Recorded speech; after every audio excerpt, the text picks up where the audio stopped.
Praise the Lord. Hallelujah.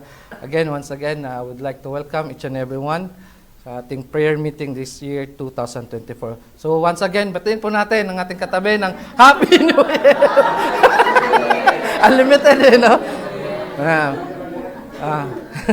Maligayang bagong taon. Amen. Maligayang bagong upuan. Masaya naman kayo sa upuan niyo, no?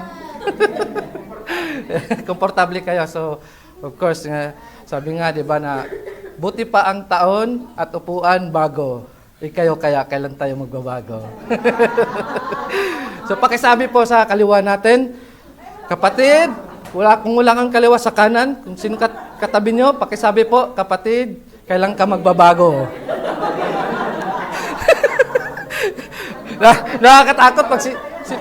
Nakakatakot pag mga pastor yung katabi natin, sasabihin na kayo. That of course, hindi po yung katabi natin, kundi yung sarili natin. Kausapin po natin yung sarili natin, kailan kaya ako magbabago? Amen? Sabi nga, di ba, the old has gone, the new has come. Ha? Huwag po natin baliktarin, ha? Baka the old has come and the new has gone. Amen?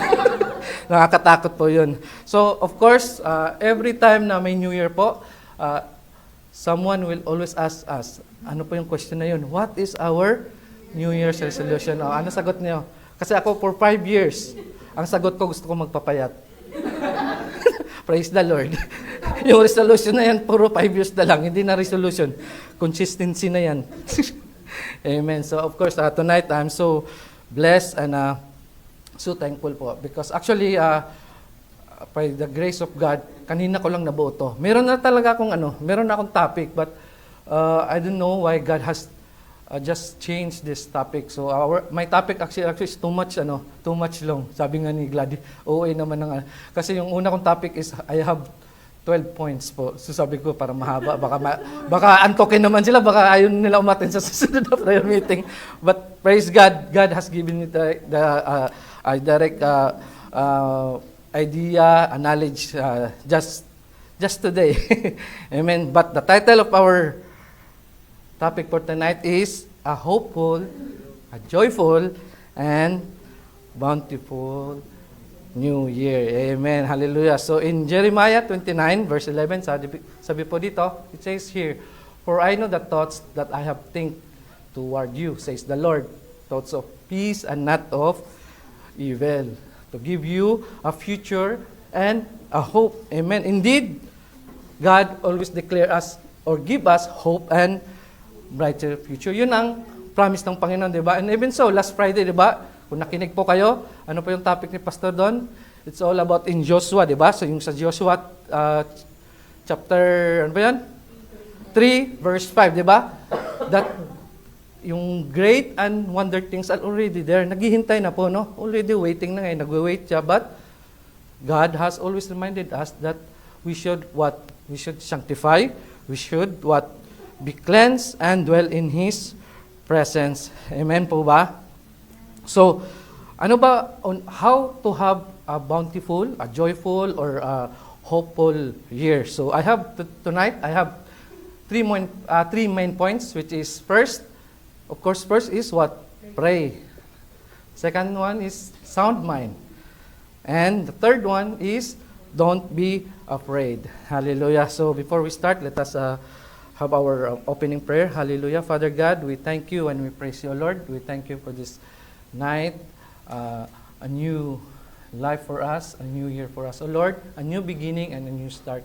Indeed, Father God, we come into your presence tonight as to cleanse us, to purify our hearts, that whatever words, oh Lord, that we'll hear, we will continue to follow and obey, oh Lord. Lord, may you continue to open our eyes, our ears, not only to listen, O Lord, but to do your will.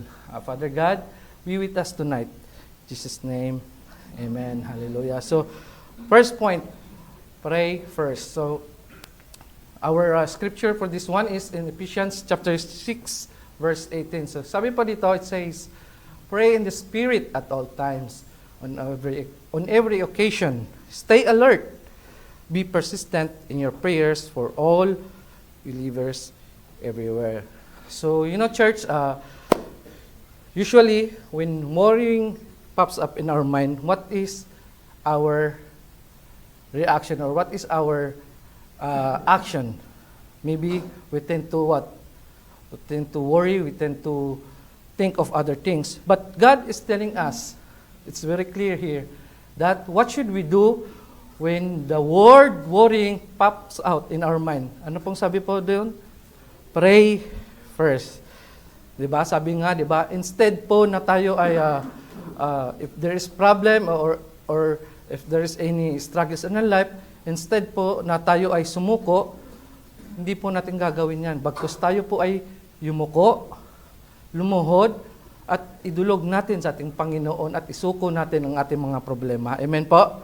So, let us remember that the Lord is always reminding us. Sabi po dyan, pray in the Spirit at all times. He didn't say sometimes. He didn't say if you have time. But, anong sabi? All the time, di ba? All the time. God is good. Amen. So clearly, the instruction of the Lord is just to pray always, di ba? Whatever it is, whether it is good or bad, let us continue praying because praying is napaka-importante ng prayer. Just is like what we are doing right now, di ba? Like, this is the first month of the year. So, GIA, Community Bahrain, is what we are doing starting today, di ba?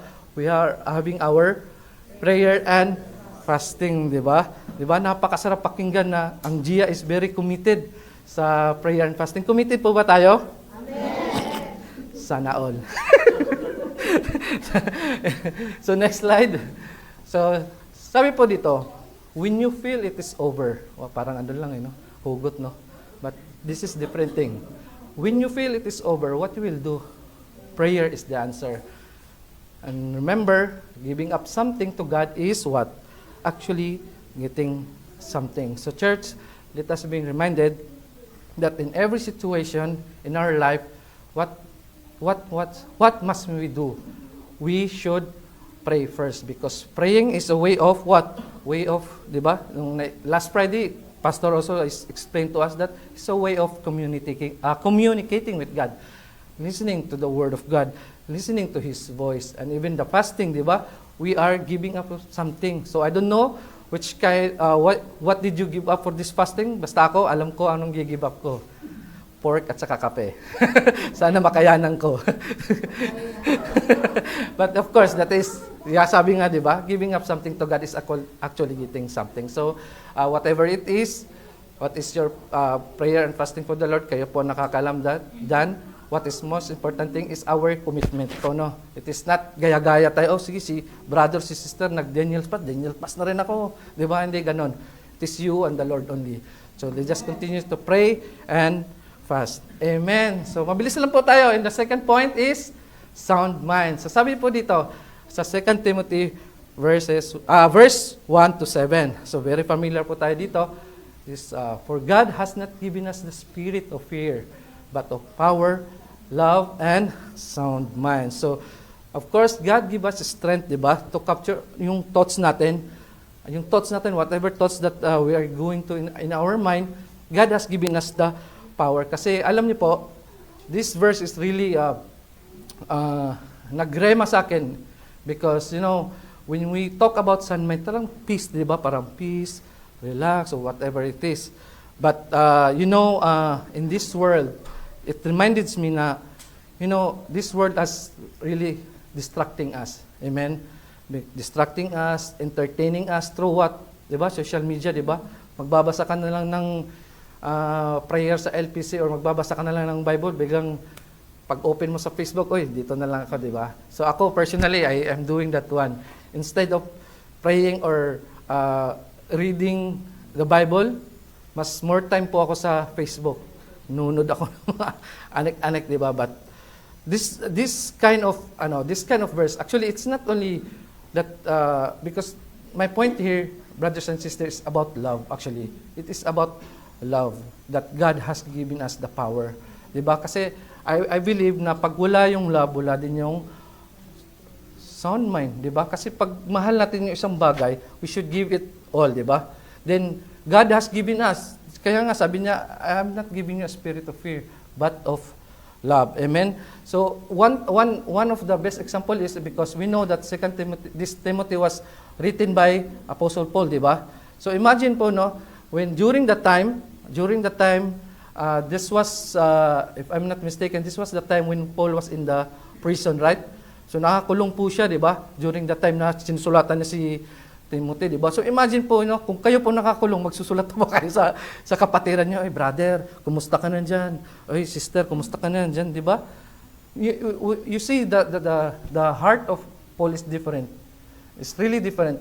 I don't know with you, but for me, it's really different. Kasi, imagine, he was in the prison, instead of tatawag siya or susulat siya nga, ipag-pray niyo ako. No, wala siyang concern doon. His concern is about Timothy. His concern is to give love, to give courage to Timothy, di ba? So, you know why he did that one? Because of love. Because of God has given us love, not fear. So, alam po natin na this world today is so loud, di ba? Sobrang daming mga balita, di ba, na ganito, market or stock market are going down, whatever it is. But again, let us not be distracted, di ba? The Lord has given us sound mind, di ba? Naalala niyo po, no? Imagine po, no? You are sitting in the house, gusto mo ng sound mind, di ba? Nakaupo ka, you want sound mind, then you're watching with your wife, movie, tapos ang palabas, yung mga tungkol sa mga anek-anek, yung mga Korean, di ba? Yung mga love story, ngayon, ganun-ganon. Tapos, gusto mo nga ng sound mind, di ba? Ang bihira. Maya-maya, nung nalaman ng babae na yung lalaki may ibang babae, bigla na lang i-relate sa buhay mo, bigla ka lang hahampasin, nasa sound mind ka nga, di ba? Sabi niya, siguro ganun ka. So, because of entertainment, no? Because of entertainment, instead na magkaroon tayo ng sound mind, nawala na tuloy yung sound mind, di ba? Because of the entertainment. Joke lang po yun.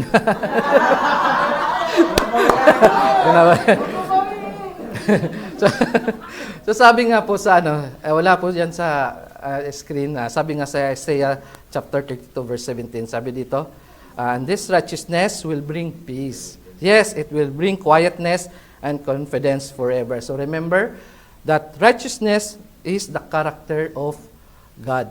Amen po ba? So yun ang character ng Panginoon. Yan ang gusto niya. Yung righteousness ang ginagawa niya. So for us also, it's a reminder that's how dapat maging righteous din tayo sa Panginoon. Amen? Through what? How could the servant of people become righteous? Through reading and following His Word. Amen? So let us proceed to our last point. Yan, mabilis lang po tayo. Don't be afraid. Joshua chapter 1 verse 9. So this is my command, be strong and courageous. Do not be afraid or discouraged, for the Lord your God is with you wherever you go. Amen. So, hallelujah. So, may tanong po ako, what trials did you face last year? So, kung i-recall, we recall all the trials that in our life. Diba? Re-recall natin, maybe some of us, you lose our jobs, diba? Our businesses, maybe our loved ones, just like a while ago, Sister Bina, di ba? That nagkasakit yung pamilya nila or whatever it is, even our friends, our relatives, di ba? That is the kind of trials that we are having. But the Lord is telling us, do not be afraid. Do not be discouraged, di ba? Kasi, alam po, yung discouragement kasi for me, it will lead us to depression. And maybe you might like parang wala lang sa atin, but let us continue to stay focused to the Lord. Kasi He promised us to be strong and courageous. Hindi po basta-basta ang depression. Napaka big deal po yan. And we know some of people, even well-known people, di ba? Pag na-depress sila, iba yung nangyayari, di ba? So, even to us, it is a reminder for us, brothers and sisters, let me take this opportunity that maybe some of our brethren, maybe, you know someone of your relatives, of your friends na nade-discourage. So, mind yung mga kapatid na it is hindi natin pwedeng sabihin na hayaan mo siya, buhay na yan, di ba? Hindi po eh. For me, very I take it very personally. Because just to let you know, I worked before kasi ako mukha lang akong hindi nursing pero nursing po ako. Nag-duty po ako sa psychiatric ward. Hindi po madali po, no. Hindi po madali na magkaroon ka ng isang family member or even kami nga nag-duty nga kami pag na-attach kami sa patient. Nadidepress din po kami because of the things na nangyari sa kanila.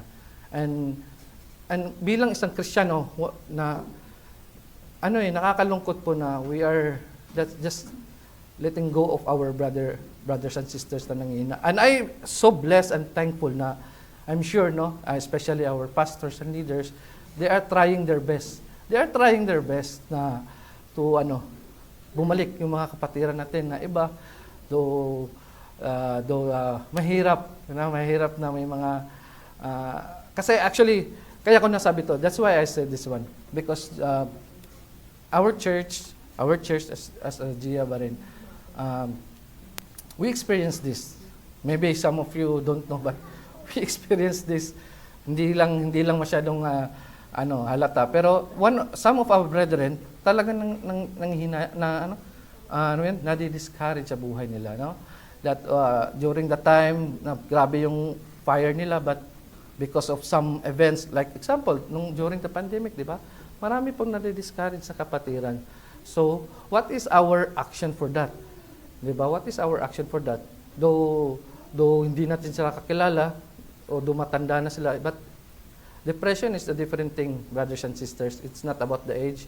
It's not about your position. It's not about how much money you have. When the depression hits you, talagang iba po yun, no? So, sabi nga sa word na to, na we should not be discouraged. Always be courageous. And don't be afraid because we know that God is with us. Amen po? Amen. So, in Psalm 34 verse 18 po, sabi po dito, the Lord is close to brokenhearted. He rescues those who spirits are crushed. So, church, today is the day that we should always be talagang I want to really share this na we should always be serious doing the word of the Lord or the things for the Lord, di ba? Ako personally then even LPC, naglaylo ako, but I always cry to the Lord, bakit kaya Lord? Nagigising kaya ako ng alas 3? Yes, to be honest, nagigising ako alas 3, binabasa ko yung word, tapos natutulog ako, di na ako nakakapag-post. No? Minsan, and na-realize ko, Lord, iba, alam mo, to be honest, kung lalayo tayo sa Panginoon, andun talaga yung emptiness ng puso natin. Totoo po yun.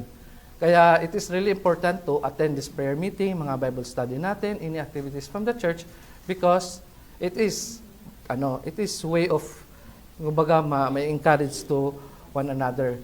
So sabi nga dito, next slide please. So malapit na po tayo. Sabi po nga dito, true Christ followers should be workaholic. Wala po sa dictionary niya, nagawa ko lang po kanina. Wala po yan sa dictionary. Not workaholic. But workaholic is in the dictionary, right?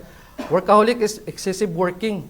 No? So, kung nasobrahan tayo sa pagtatrabaho para sa kumpanya natin o pang lumago tayo or to have a position, then how much more for the Word of God, di ba? Workaholic, dapat naging ang Kristiyano workaholic. We always read the Word of the Lord, not only reading, but following, di ba? We practice what we preach. Or kung ano mang sasabihin natin in front of other people, gawin po natin because it's the way of encouragement, no? Meron kasing iba na maybe you are so good in speaking in front of other people, but talking lang, walang walking, di ba? Hindi po ganun dapat. We should have an action, di ba? Whatever we preach, we practice po. Amen po? Amen. So again, I believe tonight, and I declare that this year, forget the past na po, move on na po tayo, whatever, kung ano man nangyari, whatever happens years ago, let us just focus on the future, di ba?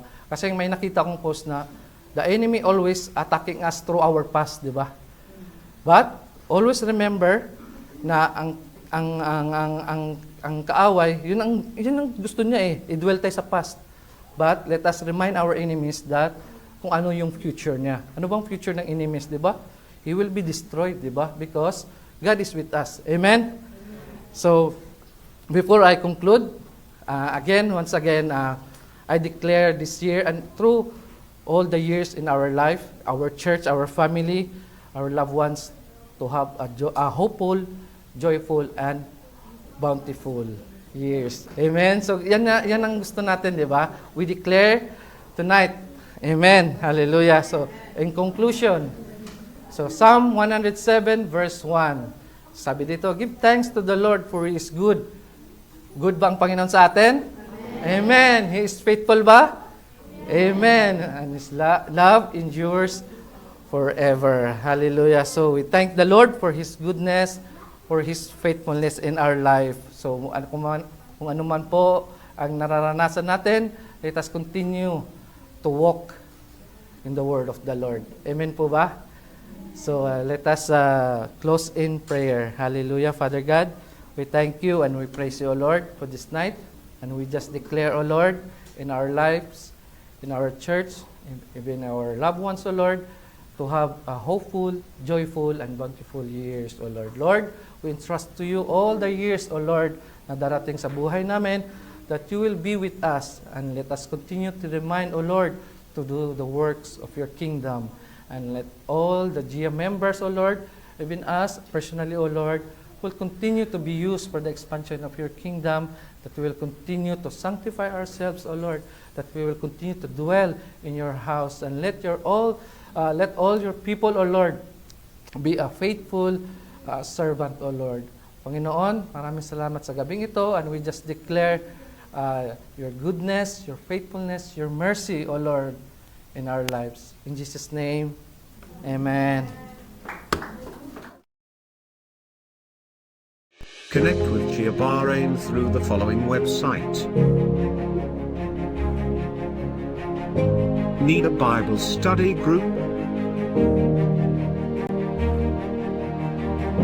We are so blessed you were able to join us today. God bless and see you next time.